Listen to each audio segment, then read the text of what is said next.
राधे राधे, जय श्री कृष्ण। दोस्तों, आज हम तिलकुट व्रत की व्रत कथा सुनने जा रहे हैं, तो सुनिए ध्यान से। बहुत पुराने समय की बात है। गंगा नदी के किनारे बसा हुआ एक छोटा सा गांव था, सुखपुर नाम के विपरीत। उस गांव में रहने वाले ज़्यादातर लोग दुखों में डूबे रहते थे। खेती पर ही जीवन निर्भर था, लेकिन कई वर्षों से बारिश कम होती थी, खेत सूखे पड़े थे, घरों में अन्न की कमी थी। उसी गांव में रहती थी एक चंद्रावती नाम की एक स्त्री। वह बहुत ही सीधी भोली और भगवान में विश्वास रखने वाली थी। उसका पति हरिदत्त मेहनती किसान था, लेकिन लगातार फसल खराब होने से वह टूट चुका था। घर में धन नहीं था, संतान नहीं थी, ऊपर से पति अक्सर बीमार रहने लगा था। चंद्रावती रोज सुबह गंगा स्नान करती, सूर्य को जल अर्पित करती और भगवान शिव का नाम लेती, परंतु दुख कम होने का नाम नहीं ले रहे थे। एक दिन मकर संक्रांति के पहले गांव में एक बूढ़े साधु बाबा आए। उसका शरीर तेज से चमक रहा था। गांव वाले उसे देखकर आश्चर्य में पड़ गए। अधिकतर लोग गरीबी के कारण उन्हें कुछ दे न सके। जब साधु बाबा चंद्रावती के दरबार में पहुंचे, तब घर में सिर्फ एक मुट्ठी तिल और थोड़ा सा गुड़ बचा हुआ था। चंद्रावती ने सोचा, आज बाबा को खाली हाथ कैसे लौटा दूं? भगवान जो देंगे वही होगा।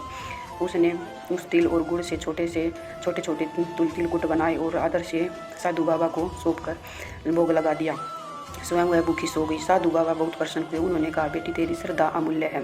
तू मकर संक्रांति के दिन तिलकुट व्रत पूरे विधि विधान से कर, तेरा जीवन बदल जाएगा। यह कहकर बाबा अंतर्धान हो गए। तिलकुट व्रत का संकल्प लेकर मकर संक्रांति का दिन आया। ठंड बहुत थी, पर चंद्रावती ब्रह्म मुहूर्त में उठी, गंगा में स्नान किया, साफ वस्त्र पहने, घर में दीप जलाया। उसने मन ही मन कहा, हे भगवान विष्णु, हे सूर्यदेव, आज मैं तिलकुट व्रत करती हूँ, मेरे घर में सुख शांति बनाए रखना। उसने फिर से थोड़े तिल और गुड़ से तिलकुट बनाए, भगवान को भोग लगाया, कथा सुनी, तिल भर वह दिन भर व्रत कर रखा।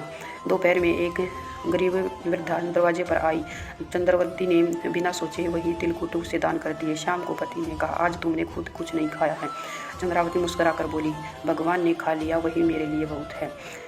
उसी रात हरिदत्त को सपने में भगवान विष्णु और सूर्यदेव के दर्शन हुए। उन्होंने कहा, तेरी पत्नी की श्रद्धा से हम प्रसन्न हैं, अब चिंता मत करो। सुबह उठते ही हरिदत्त का बुखार उतर चुका था। कई महीनों बाद वह स्वस्थ महसूस कर रहा था। अगले दिन अचानक बादल गिर आए और जोरदार बारिश हुई। सूखे खेतों में जान आ गई। कुछ ही महीनों में फसल इतनी अच्छी हुई कि पूरे गांव में चर्चा होने लगी। चंद्रावती और हरिदत्त ने पहले कर्ज चुकाया, फिर गरीब को अन्न दान किया। एक साल बाद मकर संक्रांति के दिन चंद्रावती को संतान सुख की प्राप्ति हुई। घर में खुशियाँ लौट आई। अब चंद्रावती हर साल तिलकुट व्रत करती। वह गांव की स्त्रियों को भी यह व्रत सिखाने लगी। कहती, यह व्रत धन का नहीं, मन की पवित्रता का होता है।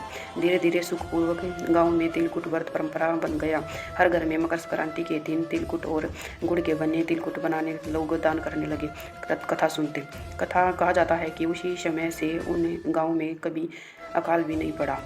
इस कथा से हमें यह सीख में सच्ची श्रद्धा भक्ति खाली नहीं जाती। तिलकुट व्रत त्याग और दान का प्रतीक होता है। तिल और गुड़ जैसे छोटे पदार्थ भी बड़े चमत्कार कर देते हैं। भगवान भाव देखते हैं, धन नहीं।